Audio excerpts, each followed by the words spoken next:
கர்த்தருடைய நாம மகிமைப்படுவதாக. ஆண்டவரும் அருமை இரட்சகருமாகிய இயேசுவின் நாமத்துக்கு மகிமை உண்டாகட்டும். நம்ம ஜெபம் பண்ணுவோம். தெய்வாதி தேவனே, எங்களோடு பேசுவீராக, இயேசுவின் நாமத்தின் பிதாவே. அவன் எடுத்து வாசிப்போம். சங்கீத புஸ்தகம் 38ஆம் சங்கீதம், அதுல 11ஆம் வசனத்தை கூட வாசிப்போம். என் சிநேகிதரும் என் தோழரும் என் வாயை கண்டு விலகுகிறார்கள், என் இனத்தாரும் தூரத்திலே நிற்கிறார்கள். ஸ்தோத்திரம். என் சிநேகிதரும் என்றது. இன்னைக்கு எல்லாருக்கும் ஒரு சிநேகிதர் இருப்பாங்க. ஆமே, கர்த்தருக்கு ஸ்தோத்திரம். நம்மளுக்கு சிநேகிதர் ஆண்டவர் இயேசு கிறிஸ்து.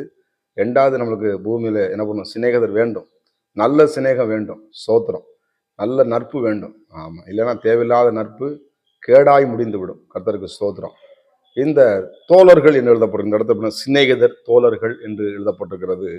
என் வாதையை கண்டு விலகி போகிறார்கள். ஒரு பிரச்சனை வரும்பொழுது என் ஃப்ரெண்டு என்ன பண்றான், எனக்கு ஒண்ணுமே தெரியாம கண்டும் காணாம போகிறான் என்று சொல்லப்பட்டிருக்கிறது பார்க்க முடியும். நீங்க அப்படித்தான் உலகம் விலகி போகும். சோத்திரம். ஒரு ஒரு அடிபட்டு கீழே கிடக்கிறான். எல்லாரும் பார்த்து என்ன பண்றாங்க, சம்பந்தப்பட்டவர்கள் பார்த்து பார்க்காம போறாங்க. ஆனா இன்னொருத்த பார்த்து என்ன பண்றான், அவங்களுக்கு காயங்களை காட்டி என்ன பண்ண, மருத்துவமனை கொண்டு போய் அவங்களுக்கு தேவையான உதவிகளை செய்து, இன்னும் ஏதாவது தேவைன்னா என்ன சொல்லுங்க நான் சொல்லி அந்த சமாரியனை நம்ம பார்க்க முடிகிறது. அந்த சமாரியன் ஆகிய ஆண்டவராகிய இயேசு கிறிஸ்து நாம் புறஜாதிகளாய் இருக்க நம்மேலே அன்பு கூர்ந்த தேவன். நம் அந்நியராய் இருக்கும் பொழுது ஆண்டவர் நமக்காக ஜீவனை கொடுத்த ஆண்டவர். காணியச்சிக்கு புறம்பியா இருந்த நம்மளை தம்மிடமாய் சேர்த்து கொண்ட ஆண்டவர். சோதரம். நம்மளை கண்டவர் விலகி போகிறது இல்லை. உங்களை பிரச்சனையை பார்த்து தேவன் விலகி போக மாட்டார். உங்களோடு கூட சப்போர்ட் பண்ண, உங்களை பாதுகாக்க, உங்களை விடுவிக்க, உங்களை பலப்படுத்த, உங்களை நிலைநிறுத்த விலகி போகிற தேவன் அல்ல. கர்த்தருக்கு சோத. உலகம் உங்களை விட்டு விலகலாம், உங்கள் உடன்பிறப்பு உங்களை விட்டு விலகலாம், உங்கள் சொந்த பந்தங்கள் விட்டு விலகலாம். ஆனா தேவனுடைய அன்பு, தேவனை சார்ந்த அவங்களுக்காக செபிக்கிறவங்க உங்க விலக மாட்டாங்க, சப்போர்ட்டா இருப்பாங்க.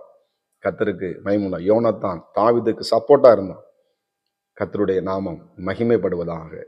இந்த இடத்துல எழுதப்பட்டிருக்கு, விலகி என் கண்களின் என்ன வசனம் சொல்லி பாருங்க, அருமையா சொல்லப்படுங்க. என் இனத்தாரும் எனக்கு நம்ம தூரமா நிற்கிறார்கள். இனத்தானம்னா தூரமா கண்டு நம்ம வேடிக்கை பார்ப்பாங்க. கீழே விழுந்தா கைதட்டி சிரிக்கிறதுக்கு என்ன பண்ணுவாங்க, கைதட்டி சிரிக்க பார்க்க. யாரு? வேற யாருங்க? சொந்தக்காரன் பந்தக்காரன் தான் என்ன பண்ணுவான். ஆமா, நம்ம எப்ப கீழே விழலாம் எப்படின்னு காத்துக்கிட்டு இருப்போம்.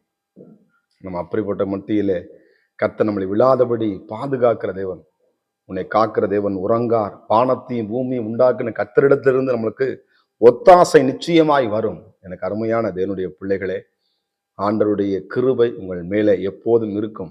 அது எந்த விதமான சந்தேகம் இல்லை. ஆண்டு உங்களை விட்டு மலைகள் விலகினாலும், குன்றுகள் நிலை பெருந்து போனாலும், சமாதானத்தில் உடன்படிக்கப்பட்டு உங்கள் விட்டு நிலை பெறாமல் இருக்கும் என்று உங்கள் மேல் மனதுருகிற ஆண்டவர் இயேசு கிறிஸ்து சொல்லுகிறார்.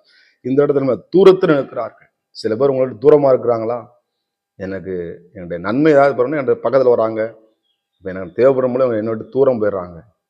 ஸ்தோத்திரம். மனம் கலங்குறீங்களா? இருதயம் கலங்காதிருப்பதாக.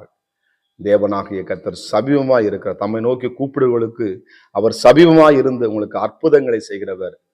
இன்றைக்கும் அவர் என்பார், நீ எந்த இடத்துல இருந்தாலும், எந்த இடத்துல அந்த வீடியோ கேட்டுக்கொண்டிருந்தாலும், ஆண்டவர் உங்களுக்கு தூரமானவர்ல, உங்களுக்கு அருகாமல் என்று உங்களுக்கு அற்புதங்களை செய்கிறவர்கள் இன்றைக்கு நம்மோடு கூட இருக்கிற. மனிதங்களோட தூரமா இருக்கலாம், உங்களுக்கு சம்பந்தப்பட்ட தூரமா இருக்கலாம், ஆனால் இயேசு உங்களுக்கு தூரமானவர் அல்ல. உங்களுக்காக தன் ஜீவனையை கொடுத்து மறித்து அடக்கம் பண்ணப்படும் முன்னால் உயிரோடு எழுந்து இன்றைக்கு உங்களோடு கூட இருக்கிறார். நம்மோடு இம்மானுவேல் என்பதற்கு தேவன் நம்மோடு இருக்கிறார் என்று அர்த்தமா. சோர்ந்து போகாதீங்க, கலங்காதீங்க. நிச்சயம் உங்க வாழ்க்கையில தேவன் அற்புதங்களை செய்வார். ஜெபம். பரிசுத்த தேவனே, இந்த நாளுக்காக நன்றி செலுத்துகிறோம். எங்களோடு பேசும் நல்வார்த்தைகளுக்காய் ஸ்தோத்திரம். இயேசுவின் நாமத்தின் பிதாவே, ஆமென். God bless you. கர்த்தர் உங்களை ஆசீர்வதிப்பாராக.